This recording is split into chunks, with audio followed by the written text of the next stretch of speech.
eh, apa tidak bisa dibilang korban juga karena mereka adalah orang yang memiliki kemampuan untuk melakukan perbuatan hukum. Kemudian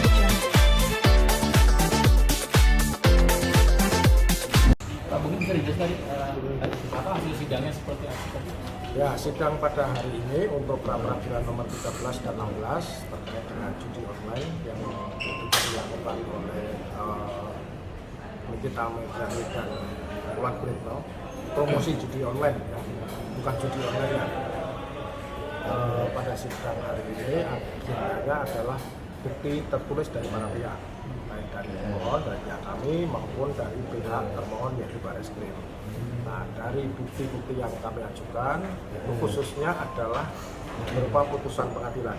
Ada beberapa putusan pengadilan, ada 3 yang kami ajukan yaitu Tanjung Karang, Malang, dan Bandung, yang kesemuanya menyatakan bahwa promosi judi online itu adalah tindak pidana, sehingga dalil Barreskrim yang menyatakan pada saat ini masih penyelidikan yang dengan tujuan untuk menemukan apakah perbuatannya tindak pidana atau bukan, itu sudah terjawab dengan putusan-putusan itu, sehingga mereka punya rujukan ketika menaikkan statusnya menjadi penyidikan.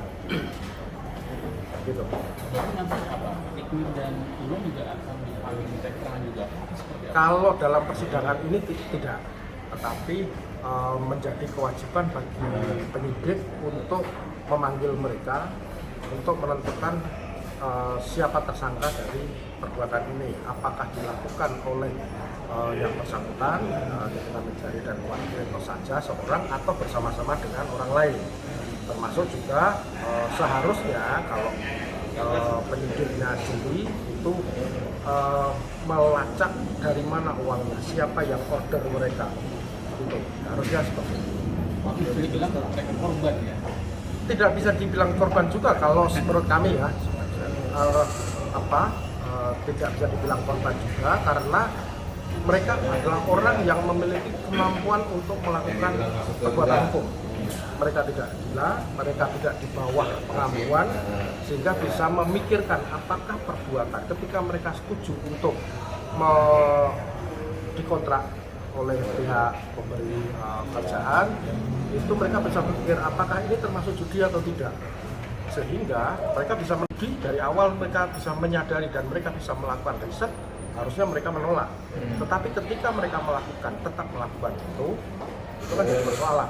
Gitu. Karena ada beberapa 3 putusan yang kita ajukan alasannya juga sama, mereka game, mempromosikan game, tapi hakim kan tidak bisa seperti itu.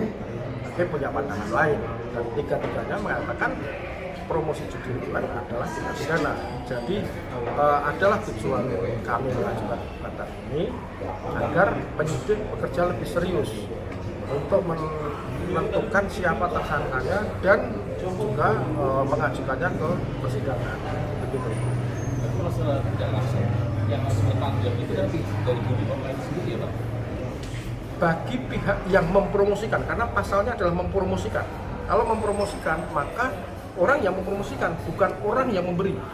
Kalau orang yang memberi, itu beda lagi masalahnya. Kalau orang yang mempromosikan, maka ya itu tadi.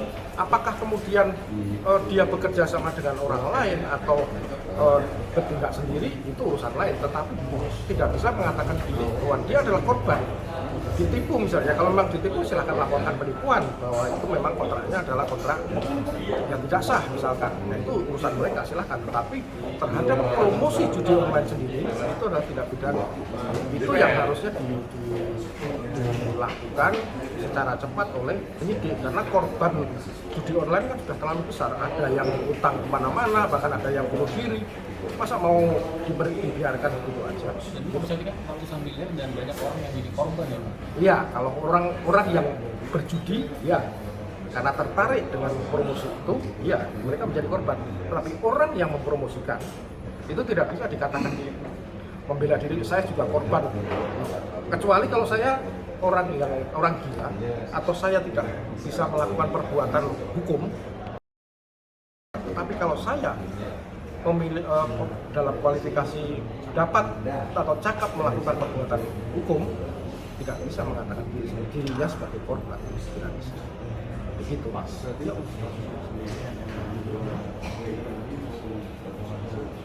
Kalau dari bukti yang diajukan oleh pihak Barreskrim tadi masih saksi.